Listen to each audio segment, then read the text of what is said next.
A palavra do Senhor, no livro de Abacuque, no capítulo 2, versos de 1 a 5, nós começamos a falar lá no verso 1,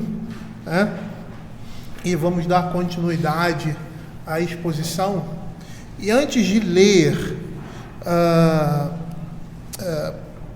vou fazer a leitura até o verso 5, Provavelmente a gente vai ficar hoje entre o verso 2 e 3, máximo que a gente vai chegar no verso 4 no seu início, acho que a gente não chega lá, mas eu gostaria de chamar a atenção de vocês, que o nosso propósito aqui, além da exposição bíblica, expor aquilo que o livro está dizendo, colocar, entender toda a temática do que a Bíblia está nos conduzindo aqui, é também tratar dos assuntos subjacentes que estão apontados aqui e que poderíamos passar simplesmente por eles e não nos deter, citá-los pura e simplesmente, mas nós optamos por parar e tocar nesses tópicos, como por exemplo foi na pregação de Abacuque, capítulo 1, verso de 12 a 17, onde expusemos ali a providência divina, explicando determinadas coisas que o próprio profeta iria receber do Senhor mais à frente. Então paramos e falamos da providência retributiva de Deus. E nós vamos fazer, eu poderia ter citado pura e simplesmente, mas nós desenvolvemos o que isso significa, e nós vamos fazer isso no livro de Abacuque.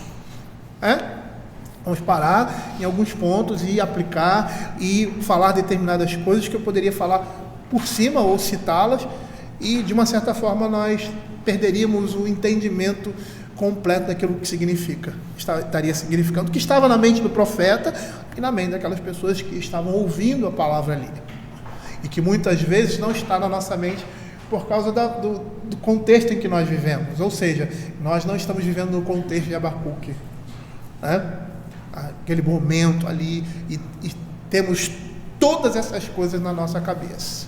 É como se há 20, 30 anos atrás eu citasse o que aconteceu aqui, dessa pandemia, e citasse somente a pandemia, e os irmãos iam lembrar do que era, das coisas que estavam envolvidas, a política por trás, do mau uso, uma má intenção de muitos políticos, em derrubar o governo e outras coisas mais, estaria na cabeça, eu não teria necessidade de explicar, porque todos já remeteriam àquele momento, e se eu tocasse num outro ponto, vocês iriam lembrar.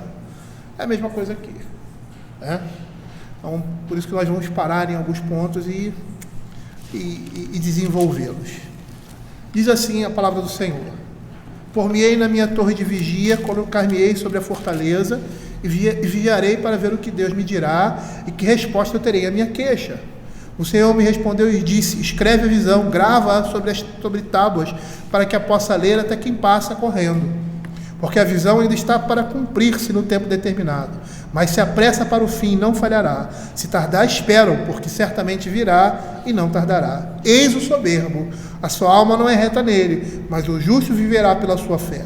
Assim como o vinho enganoso, tão pouco permanece o arrogante, cuja gananciosa boca se escancara como o sepulcro, e é como a morte que não se farta. Ele ajunta para si todas as nações e congrega todos os povos. Eu gostaria só de lembrar algumas coisas que foram ditas, na semana passada. Nós estamos vendo aqui no capítulo 2, que temos a resposta de Deus aqui a Abacuque. Deus está respondendo ao profeta,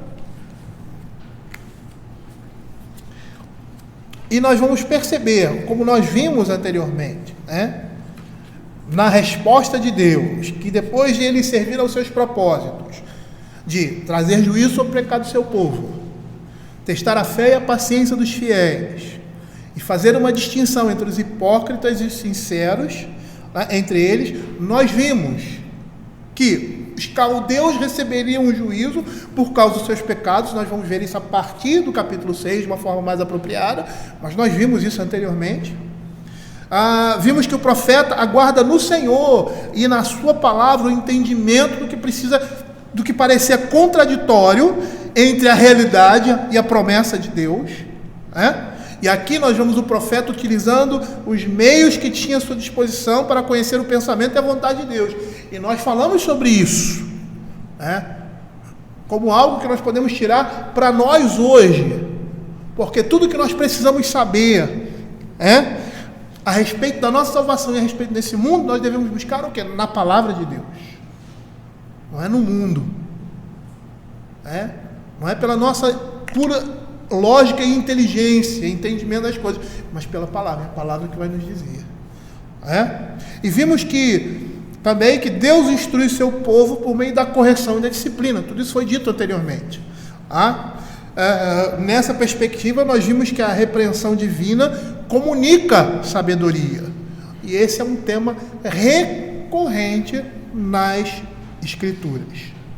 Então, dando continuidade aqui à resposta de Deus às indagações do profeta, nós vamos continuar desenvolvendo aqui agora no verso 2 do capítulo 2, que diz assim: o Senhor me respondeu e disse: escreve a visão, grava sobre as tábuas, para que a possa ler até quem passa correndo, porque a visão ainda está perto para cumprir-se, no tempo determinado, mas se apressa para o fim e não falhará. Se tardar, espera-o, porque certamente virá e não tardará. Nós estamos vendo aqui que Deus responde ao profeta, tal como ele esperava na sua palavra, uma coisa interessante que nós vamos perceber aqui, que essa palavra essa mensagem não era para um benefício exclusivo do profeta, mas também servia de informação para outras pessoas, ou seja, para a igreja. Por isso que ele diz: escreve a visão, grava. E aqui eu já gostaria de abrir um parêntese muito interessante. Eu queria mostrar para vocês, ou pelo menos mencionar, que esse caráter é um caráter específico da revelação. Ou seja, o caráter da revelação não tem um interesse particular no indivíduo, mas ele está voltado para a igreja como corpo de Cristo. Toda a mensagem do Evangelho não é direcionada a uma pessoa, a você especificamente, para responder os seus anseios, para responder indagações suas, mas ela é voltada para a igreja. E aí é interessante nós percebermos, porque muitas vezes a nossa leitura superficial da Bíblia nos dá essa impressão. Acabamos de ler o livro de Ana ali, de Ana, a história de Ana ali em Samuel. Ela agradece a Deus pelo filho que ela tanto ansiava, e ao final da sua oração de ação de graças, do seu louvor, ela cita quem? A quem ela estava se referindo? Ela aponta para Cristo, para o ungido do Senhor.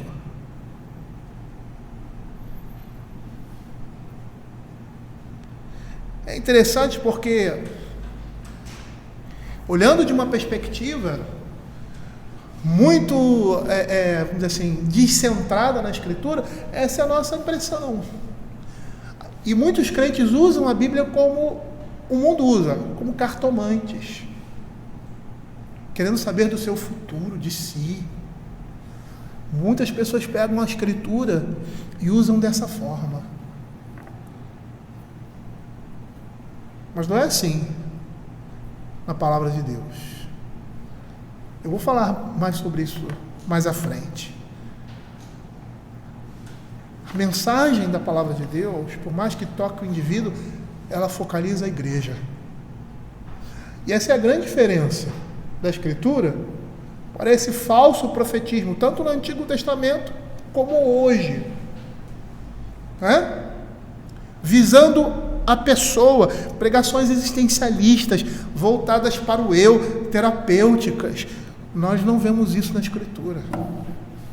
A mensagem do Evangelho é para a igreja. Ela está voltada para a igreja. Ela não é em si mesmada para resolver os seus problemas.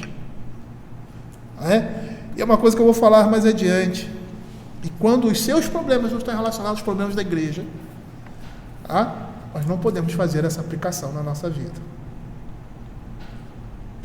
Quando aquilo que eu anseio não está relacionado à perspectiva do corpo de Cristo, individualmente não, mas para todo crente, a minha perspectiva da Escritura está errada. Porque se eu não posso aplicar os meus desejos, os meus anseios, ou aquilo que a minha perspectiva e esperança, na vida da igreja, e na expectativa que todo crente tem, essa sua esperança, ela está equivocada.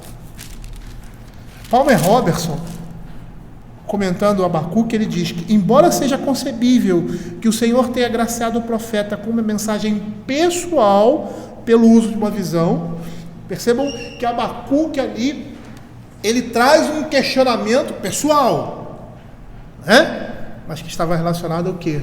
À igreja. O padrão típico da revelação profética do Antigo Testamento pressupõe que Deus comunica a visão ao profeta na qualidade de mediador da mensagem divina, uma mensagem que vai alcançar todos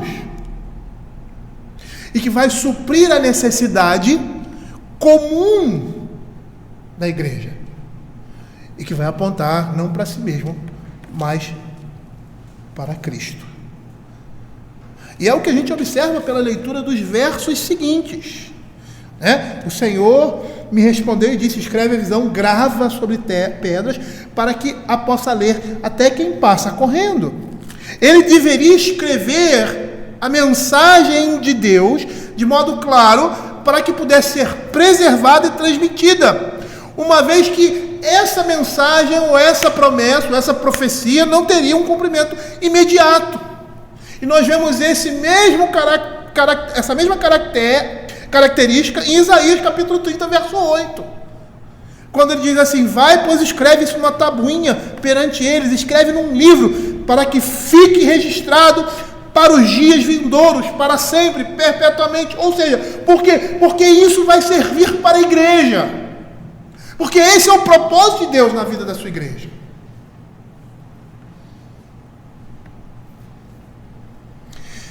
Matthew Henry faz uma aplicação interessante desse texto, aqui voltado para a pregação. Olha o que ele diz: agora é dito ao profeta que ele escreva de forma bem legível.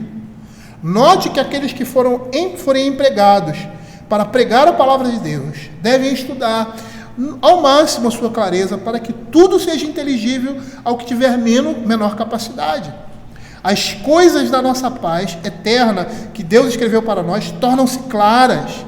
Todas elas são retas para os que bem as entendem e são publicadas com autoridade. O próprio Deus estabeleceu o imprima-se a elas. Ele disse: torne-se bem legível. E aí o caráter de você comunicar a mensagem do Senhor de forma clara, de forma precisa. Por quê?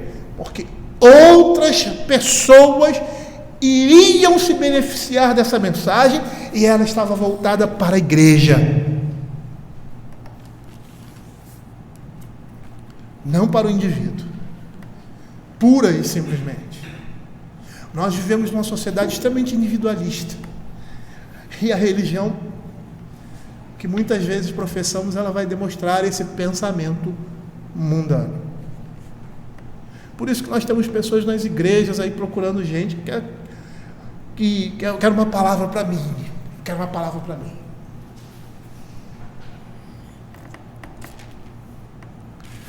E a palavra que Deus falar a você, ela vai ter aplicação para todo crente,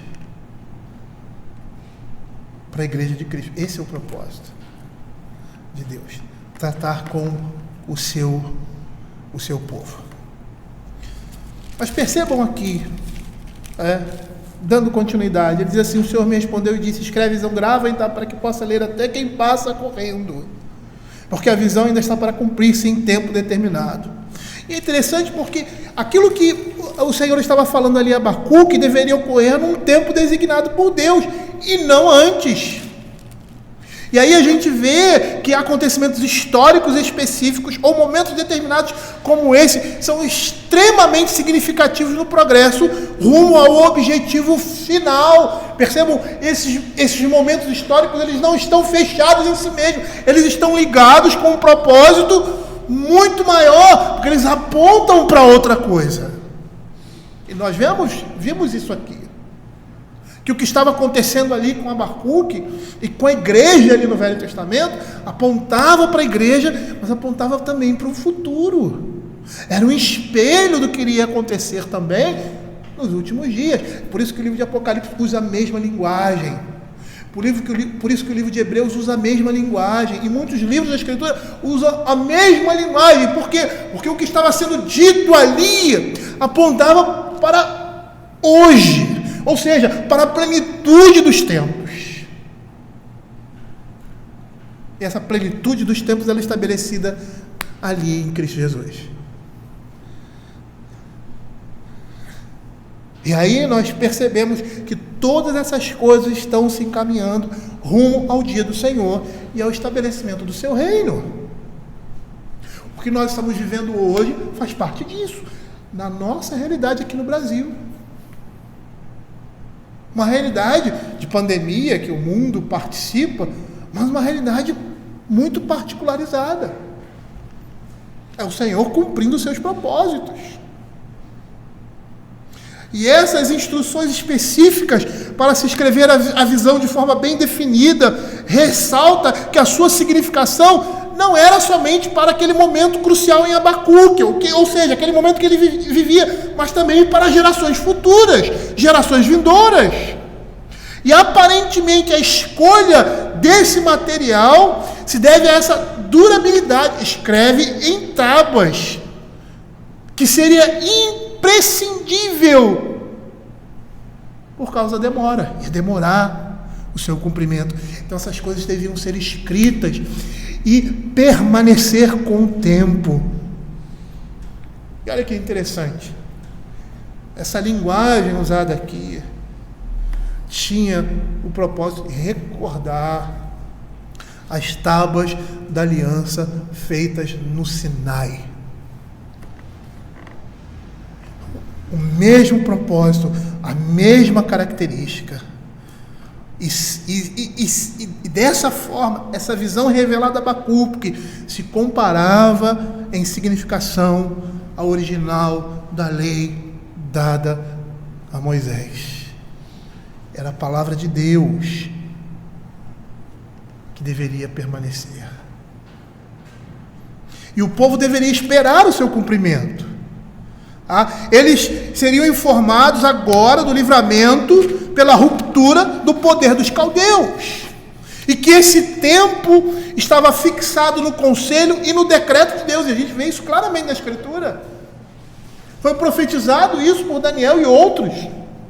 Isaías, muito tempo antes, cita o nome de Ciro, do homem específico que iria fazer com que o povo de Deus usado fosse instrumento da mão de Deus, para que ele voltasse. Mas havia um tempo determinado para isso. Mas ele ainda não estava próximo. Era um tempo que estava sendo adiado por Deus.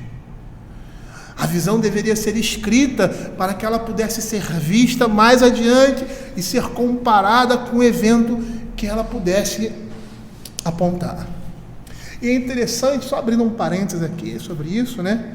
Quando você estuda o Velho Testamento, sabe que os liberais, né? De antigamente e de hoje também, né? Eles dividem o livro de Isaías em 3 partes. Por quê? Porque não creem em profecias. Não creem que um homem poderia falar de 200, 300 anos depois de algo que ia acontecer. E citar, literalmente, o nome de uma pessoa. Mas é lógico que essas evidências elas são falhas pelo próprio texto, né? E que são derrubadas claramente, né, pela própria Escritura. Mas por que essas pessoas fazem isso? Porque não creem.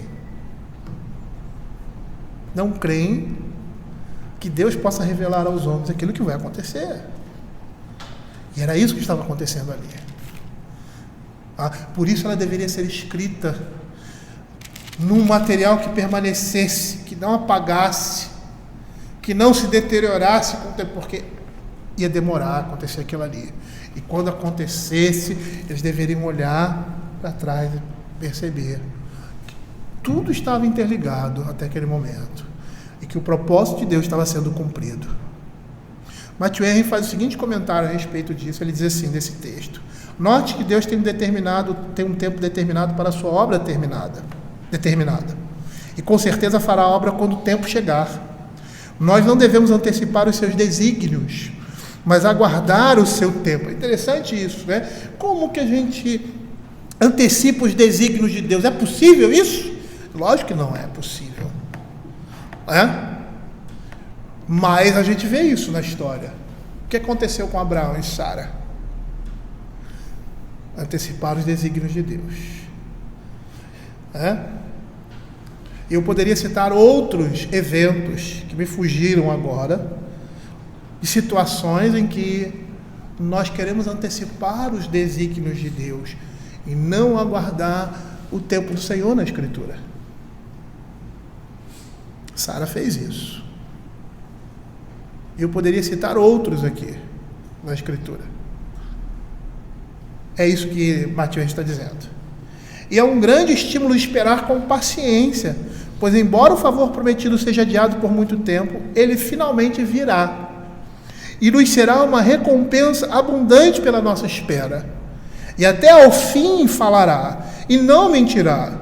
Não ficaremos desapontados com ela, pois virá no tempo determinado. Nem ficaremos desapontados nela, pois ela atenderá plenamente às nossas expectativas na fé, quando as nossas expectativas estão na palavra de Deus. E olhando essas coisas, nós devemos chegar à conclusão de que o dia que Deus estabeleceu para o livramento do seu povo, para a destruição dos seus inimigos, virá certamente. E essa é a mensagem do livro de Apocalipse também. Do povo ali, a igreja ali, em especial aquelas 7 igrejas, estavam sofrendo perseguição, às vezes umas com mais intensidade ou com menos intensidade, como também ali no livro de Hebreus.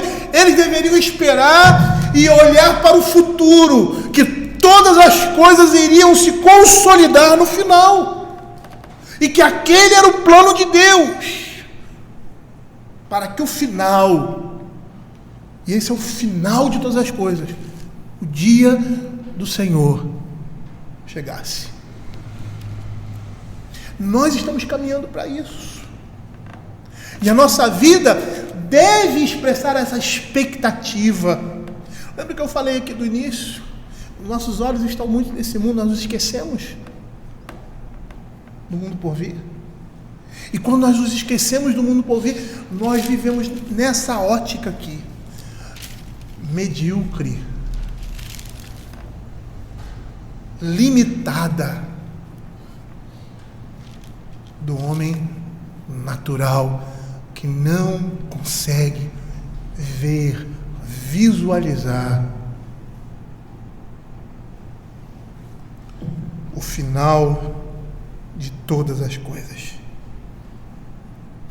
Agora, percebam uma coisa, como nós vemos aqui no livro de Abacuque, na história da igreja ali em Israel, foram 70 anos, né? Esse dia chega, e ele tem uma data específica, ele tem uma data marcada.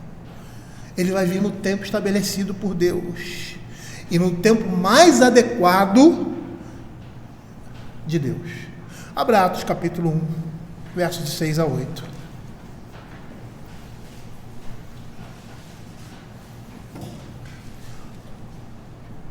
Vemos aqui o Senhor subindo aos céus, E aí, na sua ressurreição, nós percebemos claramente que ali é a plenitude dos tempos. A gente vê a Escritura falando todo tempo isso. Tá? A vida de Cristo, em especial, a sua morte e a ressurreição, iniciam a plenitude dos tempos. Ou seja, o início do fim. O início do fim. Onde o Senhor vai restaurar todas as coisas. Olha o que ele diz aqui. Então os que estavam reunidos lhe perguntaram: Senhor, será esse tempo em que restaures o reino a Israel?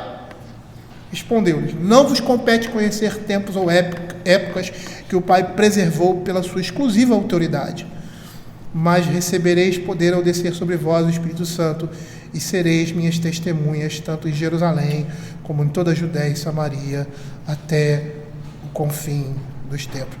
Olha que interessante aqui. Ele diz que existe um tempo determinado, mas que esse tempo ainda não chegou. Enquanto isso,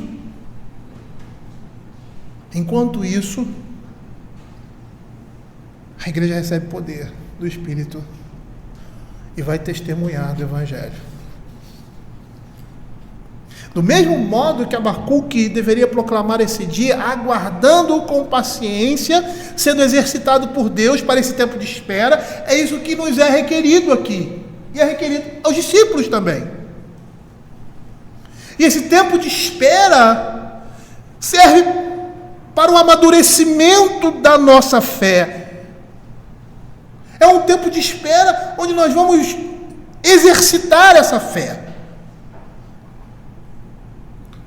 E pode parecer um tempo longo demais, né? Como muitos às vezes dizem, a própria Escritura diz isso, na perspectiva humana.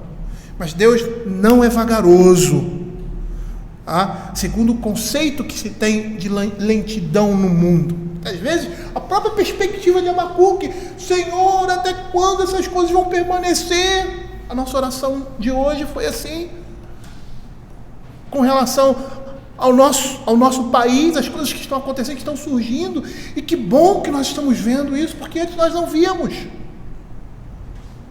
Nós sabíamos, mas não sabíamos como era, e hoje essas coisas estão colocadas para fora. E quando elas são colocadas para fora, é para serem tratadas. Se o mundo não consegue tratar e trabalhar isso, nós devemos fazer isso. Porque se esse mundo, ou seja, se nosso país está corrompido, é porque a igreja se corrompeu.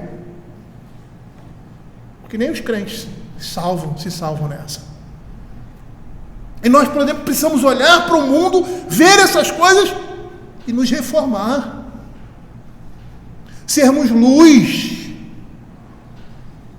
Não permitir que esse tipo de coisa seja algo da nossa vida. A corrupção, a mentira, o logro, a vantagem.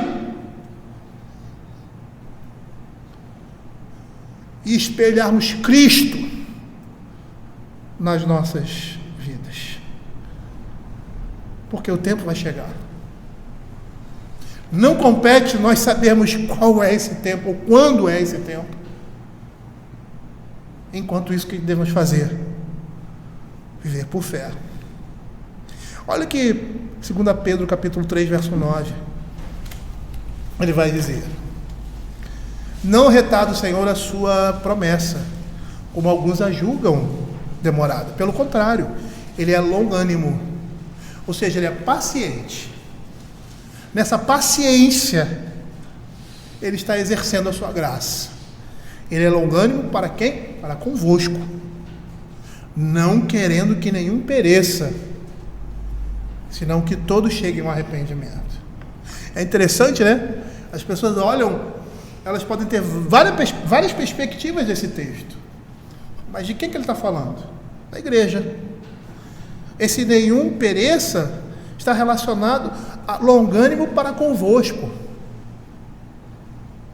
A gente sabe, segundo a Escritura, que existe um número de eleitos. A Escritura diz isso. E quando esse número se completar, aí virá o fim. Eu tinha um professor de história que dizia que a vinda do Senhor é iminente e impendente.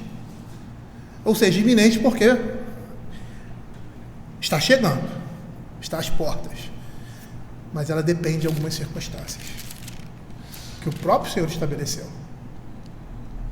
Quando o Evangelho for pregado em todo o mundo, aí virá o fim. Quando o número dos eleitos se completarem, aí virá o fim. É esses que não vão perecer. Por isso que o Senhor está demorando. Paulo disse que foi salvo pela longanimidade de Deus, ou seja, pela paciência de Deus com relação aos seus pecados. Imagine se o juízo de Deus caísse sobre Paulo naquele momento em que ele está ali pegando as vestes de Estevão e contribuindo para a sua morte, sorridente e alegre. Ou se o juízo de Deus vem na vida dele quando ele traz aquelas pessoas ali, trazidas de outras regiões para Israel para serem condenadas e às vezes até mortas. O Senhor foi misericordioso para com ele e por isso ele foi salvo. Chegou o tempo dele. Se o Senhor tivesse abreviado esse tempo, nem ele nem nós estaríamos aqui. Mas ele é longânimo para que todos aqueles aos quais ele chamou venham, cheguem ao arrependimento. E aquilo que pode parecer estar demorado no nosso tempo, não tarda no tempo de Deus. Por quê? Porque o tempo de Deus é sempre o melhor tempo. E geralmente é assim, né? Nós achamos demorado o evento quando estamos passando por grandes aflições. Minutos parecem séculos. Eu já ouvi, já presenciei também na minha vida situações como essa, de risco, e você está passando por... São segundos, mas parece uma eternidade. Por quê? Porque você está sofrendo.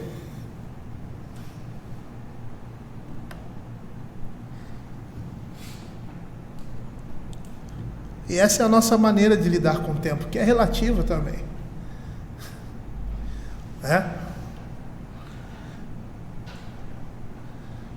Mas não é assim com o Senhor. A palavra de Deus diz que Ele não retarda, Ele vai vir na hora certa, no momento certo. E é interessante que a gente pode usar esse princípio para muitas coisas em nossas vidas, né?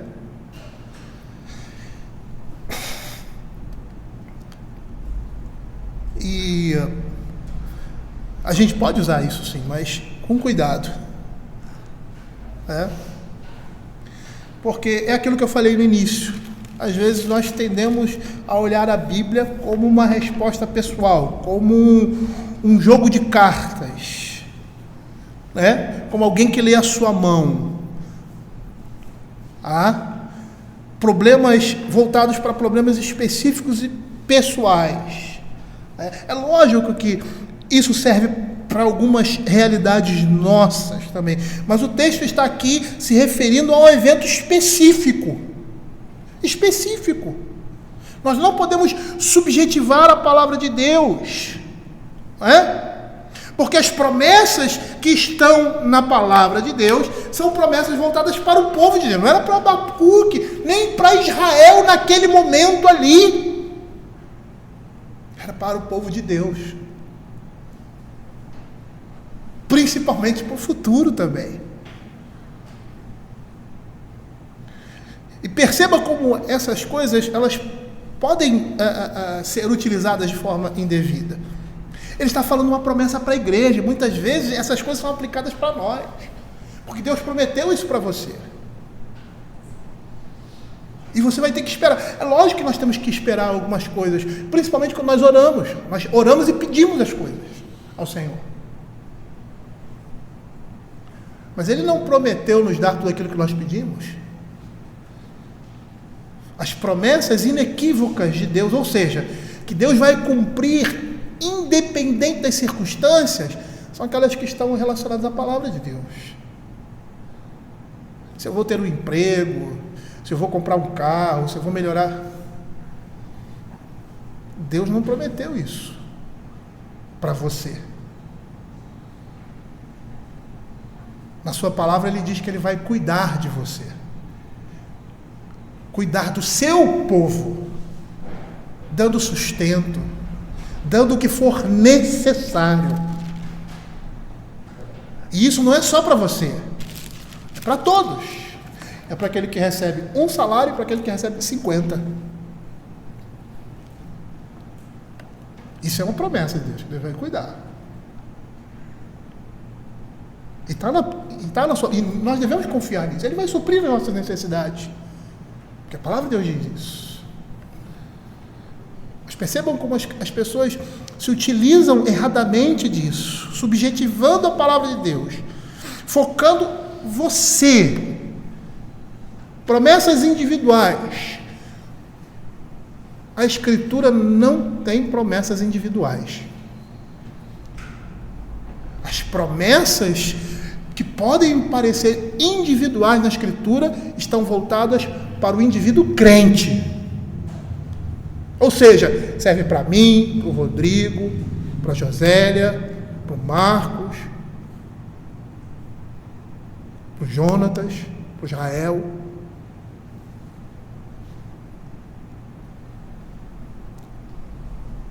E o que nós temos visto hoje em dia é essa pregação, Deus prometeu isso, Ele vai te dar.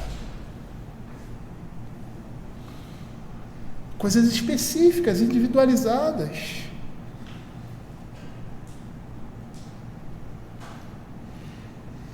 E percebam que tudo aquilo que Deus prometeu para você na Escritura, Ele prometeu para todos.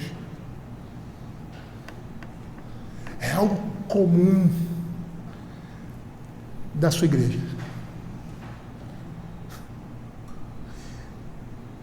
Se nós não conseguirmos encaixar nessas promessas ou nos nossos desejos dentro do escopo da igreja, meu filho, esquece, porque isso não é evangelho. Entendam o que eu estou querendo dizer. Não é que você não possa pedir ao Senhor coisas individuais, e que muitas vezes Ele vai dar, vai responder positivamente ou vai responder negativamente, mas as promessas que estão aqui na Escritura, todas elas serão respondidas positivamente. Não haverá negativas. Quando, por exemplo, eu dei o meu exemplo que eu estava pedindo uma casa ao Senhor e aí me preparei, fui viajar, fui para um determinado lugar para poder juntar dinheiro e tal, e aconteceu uma coisa completamente diferente. E na nossa vida é assim, eu tenho certeza que você tem experiências dessa também.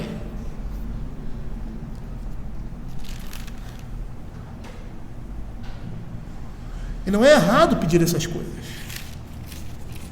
mas entender que essas não são promessas de Deus.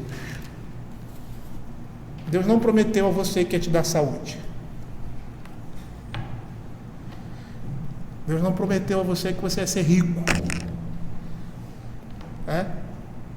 É só você olhar o quadro da igreja, tanto no Velho Testamento quanto no Novo. Paulo, um homem doente,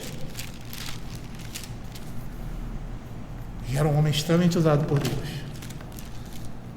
Então, saúde física não é promessa de Deus. E apesar de não ser promessa de Deus, nós contamos nas mãos das pessoas que não têm saúde, Por quê? Porque Deus se agrada de mostrar a sua bondade nessas coisas. Mas por causa do contexto que nós vivemos de pecado, por causa do juízo de Deus, pela responsabilidade do nosso pecado, essas coisas vêm no mundo. E todas elas estão relacionadas ao quê? Ao seu reino eterno.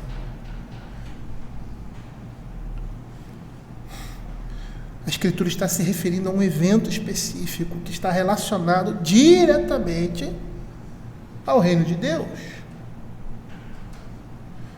E a sua vida está relacionada a esse reino também. Direta ou indiretamente, todos nós estamos relacionados a essas promessas.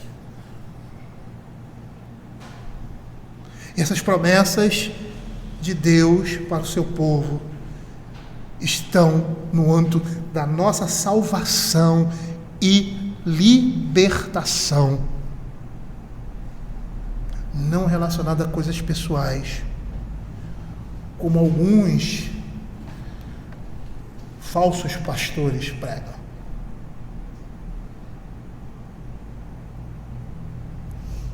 Olha o que ele continua dizendo, fazendo esse intervalo, esse parênteses, voltando ao texto, ele diz assim: porque a visão está gravas em tábuas, para que a possa ler até quem passa correndo. O significado dessa expressão pressupõe a corrida de um mensageiro a proclamar a visão. É interessante porque esse texto aqui, no original, é um texto confuso, bastante difícil de ser traduzido. Que eu não vou aqui descer os detalhes, mas a ideia aqui é de alguém que prega a palavra, ou seja, grava sobre terra para que a possa ler até quem passa correndo. É uma tradução assim complicada, porque ela não é uma tradução literal, uma tradução difícil, mas a ideia dela é de alguém que proclama uma mensagem. E você vai perceber na Escritura que os profetas são frequentemente apresentados na Escritura como que correndo com um determinado anúncio. Lembrei de Jonas. Abra Jeremias capítulo 23, verso 21.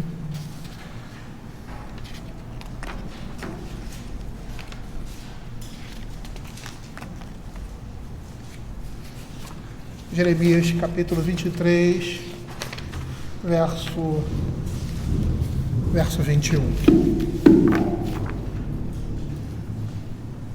Olha o que a Escritura vai dizer: não mandei eu esses profetas, todavia eles foram correndo. Não lhes falei a eles, contudo profetizaram. Esse texto de Jeremias é escrito de forma poética. Há um paralelismo sinonímico aqui. Olha aqui como ele está apresentado. Eles foram correr. Mandei esses profetas, todavia eles foram correndo. Não lhes falei a eles, contudo profetizaram.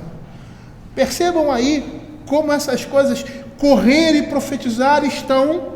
Não lhe mandei esses profetas, não lhes falei a eles foram correndo, profetizaram. Essas coisas estão em paralelismo. Então, a relação que tem correr e profetizar é a mesma. A ideia aqui é a responsabilidade do profeta em proclamar a mensagem divina. A permanência da gravação da visão considera que o portador da mensagem não seria um único indivíduo. Pelo contrário, muitos ao longo do tempo deveriam correr com o fim de proclamar essa palavra divina. E percebam uma coisa maior: não é a respeito de Israel pura e simplesmente, apesar de Israel ser o povo de Deus no Velho Testamento, é a respeito da igreja. Percebam como a mensagem do Evangelho é voltada para o corpo de Cristo, não para um grupo específico, não para uma pessoa em especial, mas para o seu povo. E da mesma forma que Abraão teve que esperar uma solução para a sua aflição pela falta de filhos, olha aí, pastor, uma coisa particular, não é?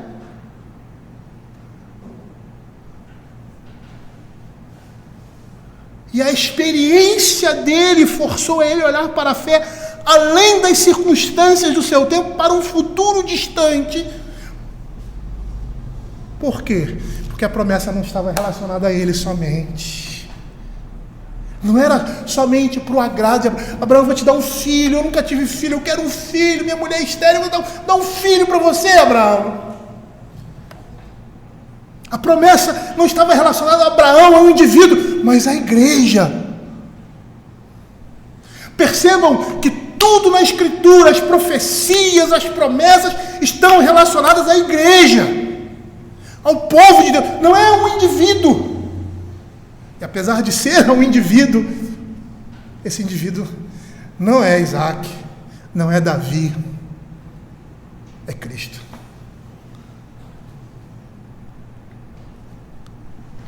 É só nós olharmos o nascimento de Isaac, vamos olhar o início. Deus chama Abraão: eu vou te dar uma descendência, porque nessa descendência virá o Cristo, porque essa descendência será o meu povo. E a experiência particular dele ali forçou a olhar pela fé, além das circunstâncias do seu tempo, para um futuro distante. E é isso que Deus exige de nós. É fácil entender a Escritura. É só olhar para trás. Agora é difícil nós entendermos a nossa realidade na Escritura. Porque você tem que olhar para frente. E o futuro você não conhece.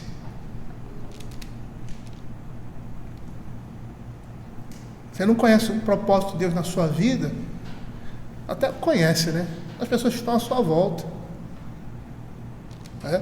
É lógico que a Bíblia nos dá indícios disso. Mas é muito fácil nós vermos isso com a Escritura porque a gente olha para trás. Às vezes se torna difícil nós entendermos os propósitos de Deus na nossa vida, na vida da igreja como um todo. Eu sou tão insignificante que eu sou. Sou um pastorzinho aí de uma igreja de 20, 30 pessoas. Eu sou um membro que chego na igreja, sento lá, participo das atividades da igreja, mas... E a gente não percebe que nós estamos inseridos em algo muito maior. E que não é a respeito da minha pessoa, da sua pessoa, é a respeito de alguém, de Cristo. Mas essa mensagem está voltada para a igreja. Para nós. Para o povo de Deus. E a promessa de Abraão era a promessa da igreja. E o que a Escritura nos mostra na vida dele, como aqui em Abacuque, ela está nos ensinando a viver nesse período entre a promessa e a realidade. Olha o que Romanos capítulo 4, versos 19 e 20 vai nos dizer. E sem enfraquecer na fé, embora levasse em conta o seu próprio corpo amortecido, sendo já de 100 anos e a idade avançada de Sara, não duvidou por incredulidade da promessa de Deus, mas pela fé se fortaleceu, dando glória a Deus. Agora Abacuque tem a mesma tensão idêntica, que se aproxima, ou melhor, que se apresenta diante desse questionamento do profeta. Como poderá Deus cumprir as suas promessas feitas ao seu povo quando ele está para devastar o seu povo? Que promessas são essas? Que libertação é essa? E a resposta divina deveria ser gravada em tábuas, porque muitos mensageiros dos tempos futuros, como nós agora, deverão proclamar essa mensagem que vai resolver esse dilema. A demora que Abacuque deve aceitar vai fornecer um indicador adicional de significação mais ampla da visão. Ela não se destina meramente à geração do seu tempo, mas aponta para tempos futuros. E essa visão, cujo cumprimento é guardado há muito tempo, será um grande exercício de fé e paciência, como também testará e revelar aos homens o que eles são.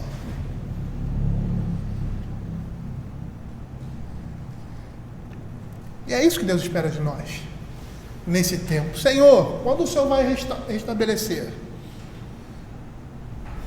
Isso não compete a vocês. Mas enquanto isso, vocês vão receber poder do Espírito. Vocês vão viver por meio de fé, na expectativa. E na expectativa de quê? Da promessa, pura e simplesmente? Será que a expectativa ali seria o retorno de Israel, pura e simplesmente ali? Como uma promessa inacabada? Ou seja, uma promessa terminada, completada ali, pura e simplesmente na vida de Israel? Não! É interessante que todas as promessas do Antigo Testamento foram cumpridas. Porque eram promessas que se limitavam a esse mundo. A terra prometida, o lugar de descanso, mas percebam que Deus sempre dava a impressão de que existia algo mais. Não era Israel, não era ali a Jerusalém, era muito mais. E ao cumprir essas promessas aqui, Ele estava nos dando a certeza de que Ele cumpriria todas as promessas que eram paralelas àquelas ali. Ou seja, que apontavam para a verdadeira libertação do povo do Egito, ou seja, a libertação do pecado e a entrada numa terra, no Éden de Deus. Por isso o escritor de Hebreus vai dizer, ainda falta um descanso. E todo o tempo eles precisavam ser lembrados disso. Por que Abraão não se preocupou tanto em tomar posse da sua terra? Hebreus vai dizer, porque ele sabia que a sua cidadania não era aqui. Por isso, na hora de escolher ali, Ló e Ló escolhe. E Ló escolheu segundo a sua visão, o que era melhor. E Abraão ficou com o pior. Por quê? Tudo aquilo ali pertencia a ele sabia disso. Mas aquilo ali não representava a esperança dele. Deus não trouxe Abraão para junto da sua descendência criar uma terra e colocar ele num lugar onde mana leite e mel. Deus com isso estava mostrando uma promessa maior, da restauração do Éden. Uma terra que mana leite e mel. Como no Éden. Me dê mais um minuto dos seus ouvidos. Olha que interessante aqui. Porque a visão está para cumprir-se no tempo determinado, mas se apressa para o fim e não falhará. Se tardar, espera-o, porque certamente virá, não tardará. Interessante, porque essa frase, ela está focalizada na visão de uma pessoa. Quando nós lemos o texto aqui, parece que ele está dizendo assim, porque a visão está para se cumprir no tempo determinado, mas se apressa para o fim, não falhará. Se tardar, espera o quê? O tempo determinado. Não, ou seja, a promessa. Não. É interessante esse jogo de palavras aqui, que passa desapercebido. David Baker, em seu comentário de Abacuque, diz que o conteúdo da mensagem não está explícito no livro de Abacuque, que deveria conter uma esperança para aqueles que a lerem. Segundo esse comentarista, são várias as opiniões quanto a esse conteúdo, mas que se não tinha nenhuma certeza quanto a isso. Ou seja, porque no original ele está se referindo a uma pessoa e não a um evento, ou não a uma promessa, pura e simplesmente. Talvez, diz ele, Baker, esteja em vista toda a profecia de Abacuque, que seria uma mensagem de esperança para o povo escolhido, uma mensagem que surgiria da própria natureza de Deus. Mas é interessante porque a interpretação dessa frase não fica aí. Na tradução da Septuaginta, do texto hebraico, essa tradução especifica a promessa em relação à pessoa que concretizará o cumprimento da profecia. E é interessante nós percebermos que essa personificação da expectativa profeta de Abacuque encontra apoio na interpretação messiânica dada a esses mesmos versículos por vários rabinos da tradição judaica. Ele diz assim, porque a visão está para cumprir-se no tempo determinado, mas se apressa para o fim não falhará, se tardará, espera por ele. Esse é o texto original. Segundo a tradição da Septuaginta, da tradução, o escritor de Hebreus sublinha essa perspectiva messiânica com esse texto, traduzindo a frase de Abacuque. Pela fé o justo deve esperar por aquele que vem. E o escritor de Hebreus ele vai recorrer a essa passagem, por quê? Porque ele vai também necessitar e enfatizar a necessidade, melhor dizendo, da paciência na reflexão da essência das promessas de Deus. Abram Hebreus capítulo 10, verso 37. Ele vai usar esse texto aqui para se referir a Cristo. Porque ainda dentro em pouco, aquele que vem virá e não tardará. Deus estava dizendo a Abacuque que se a visão tardasse, ele deveria esperar com paciência. E agora, no contexto da nova aliança, a mesma admoestação se aplica àqueles que estão sofrendo, que era a igreja ali dos Hebreus, não vendo a promessa se concretizar imediatamente na vida deles. e eles precisavam ter paciência, mas ela irá se cumprir. Hebreus capítulo 10, verso 36, com efeito, tendo necessidade de perseverança, para que, havendo feito a vontade de Deus, alcanceis a promessa. Para dois comentaristas, Bailey e Carson, esse texto de Abacuque pode ser considerado com duplo cumprimento. A profecia é cumprida na época de Abacuque, mas também aguarda um cumprimento final na segunda vinda de Cristo. E em sua origem a profecia está relacionada com a destruição de Israel nas mãos dos caldeus, mas também com o dia do Senhor na sua segunda vinda. E a resposta constitui a revelação do juízo que virá premiar quem vive pela fé e tratar os injustos. E aí no verso seguinte nós temos a revelação da substância dessa visão. O clímax da passagem vai mostrar o contexto, ou seja, o contraste entre o ímpio, que não é correto, e o justo, que vive pela fé. E é interessante porque, por mais que os comentaristas tenham dificuldade com esse texto, todos eles reconhecem que a referência aqui é a uma pessoa. E é esse uso que o escritor de Hebreus vai fazer. E o que nós estamos vendo aqui? É o que nós vamos tratar mais adiante. O contraste. Aqueles que esperam esse dia. Contraste entre o soberbo e o justo. E é interessante nós ligarmos essa expectativa ao Apocalipse.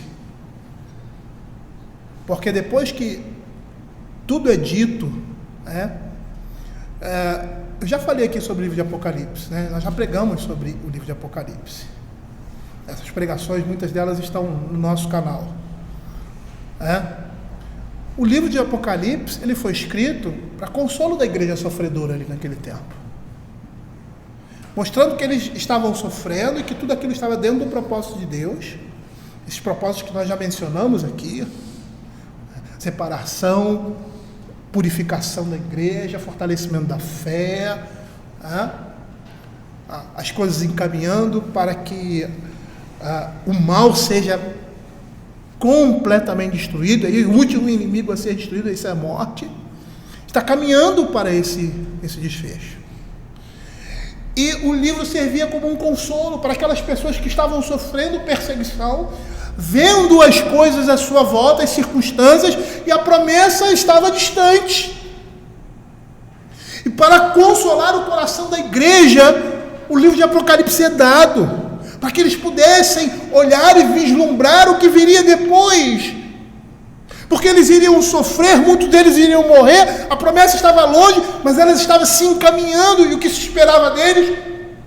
Fé. E o que se esperava dos ímpios? Impiedade. Como é que termina o livro de Apocalipse? Continue o justo fazendo justiça e o ímpio praticando a impiedade. Porque é dessa forma que cada um deles espera o reino de Deus.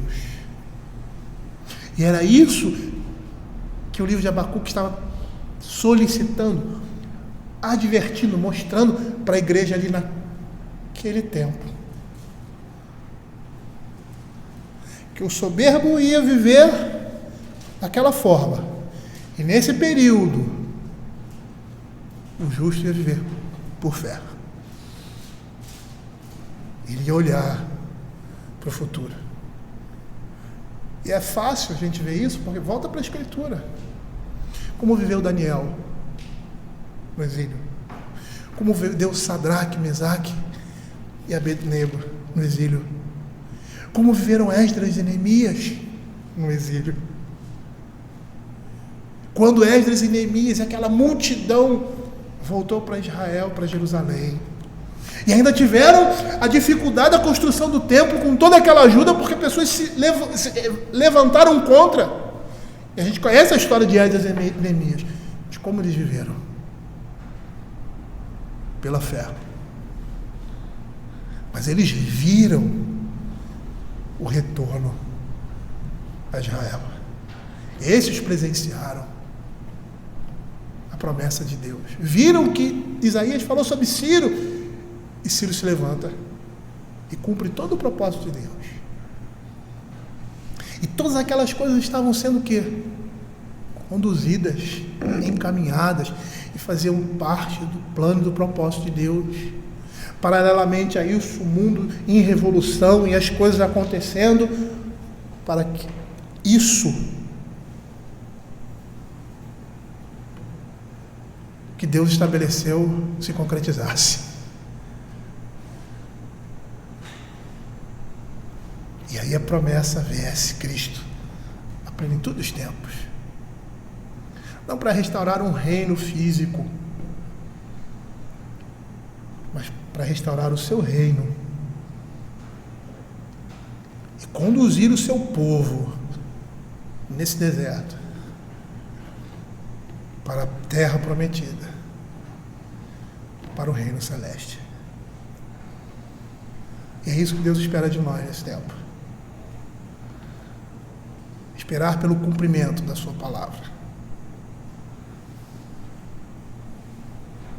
Ele não vai tardar.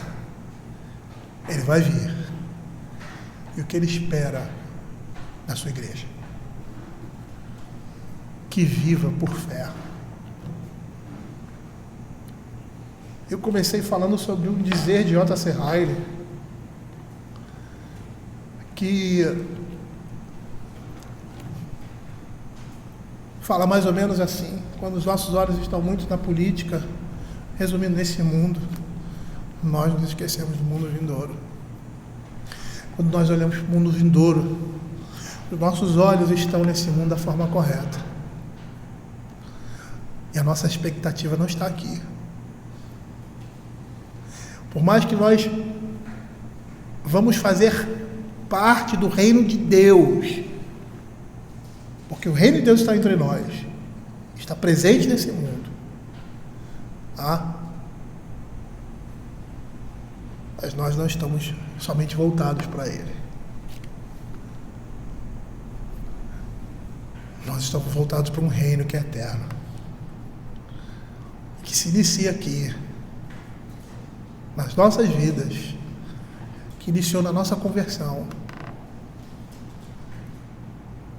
e que nós estamos caminhando para Ele. A palavra de Deus fala em justiça social, fala em não sofrimento, fala em paz. Mas nada disso tem significado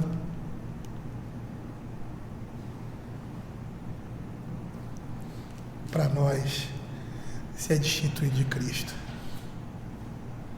E o nosso maior desejo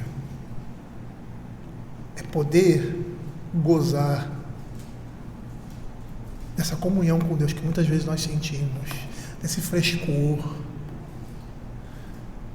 desse ventilar da alma que o Espírito Santo nos traz, de uma satisfação, de um prazer inenarrável, mas que nós sentimos como reflexos do seu reino vindouro. E são essas coisas que enchem os nossos olhos e que nós ansiamos. É por essa comunhão permanente e visível que nós teremos no reino de Deus. Vamos orar. Senhor, queremos te agradecer pela tua palavra, Pai. Esperamos que ela possa consolar o nosso coração, que ela possa falar a nossa alma, e que possamos, ó Senhor Deus, sair daqui, Senhor Deus, com os nossos corações, ó Senhor Deus, preenchidos e consolados em momentos como esse que estamos vivendo, Pai. E sermos impedidos, ó Pai, de vivermos a vida cristã com toda a liberdade. Que o Senhor esteja nos preparando para tempos difíceis. Nós, os nossos filhos, ó Pai, os nossos netos. E que o Senhor esteja, Senhor Deus, trabalhando os nossos corações, ó Pai, nesse momento. É o que nós pedimos, em nome de Jesus. Amém.